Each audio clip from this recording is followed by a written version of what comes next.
ఆంధ్రామిక్స్.com మిమ్మల్ని స్వాగతిస్తున్నది. టాలీవుడ్లో ఇద్దరు హీరోయిన్ల మధ్య బిగ్ ఫైట్ జరుగుతుంది.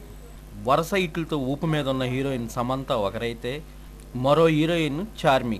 వీరిద్దరి మధ్య పోటీ ఏంటి అనుకుంటున్నారా? గత ఏడాది హిట్ మీద హిట్ కొట్టింది క్యూట్ హీరోయిన్ సమంత. దీంతో ఈ ఏడాది ఇయర్ చార్ట్ను ఫుల్ చేసుకుంది. సంక్రాంతికి విడుదలైన సీతమ్మ వాకిట్లో సిరిమల్లె చెట్టు బాక్సాఫీస్ దగ్గర విజయం సాధించింది. ఇందులో ఈ అమ్మడి క్యారెక్టర్ పెద్దగా లేకపోయినా కాస్త పర్వాలేదనిపించింది. ప్రస్తుతం ఆమె నటించిన జబర్దస్త్ మూవీ శుక్రవారం విడుదలైంది. సినిమాకు సంబంధించి రివ్యూలు నార్మల్ అని చెప్తున్నాయి. ఇదిలా ఉండగా మరో హీరోయిన్ చార్మి సినిమా కూడా శుక్రవారం విడుదలైంది. 60 కోట్ల రూపాయలతో తెరకెక్కించిన మూవీ జిల్లా గజియాబాద్. ఇందులో హీరో వివేక్కి వైపుగా నటించింది. ఈ బ్యూటీ హాట్ సీన్లను యూత్ని బాగానే ఆకట్టుకున్నాయి. దీనిపై బాగానే ఆశలు పెట్టుకుంది చార్మి.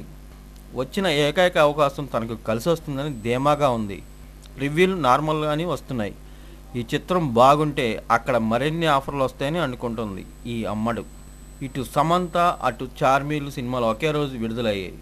ఇందులో ఎవరు పైచేయి సాధిస్తారో మరో 3 రోజుల్లో ఈ సినిమా పరిస్థితి ఏంటో తెలుస్తుందని మరికొందరు అంటున్నారు.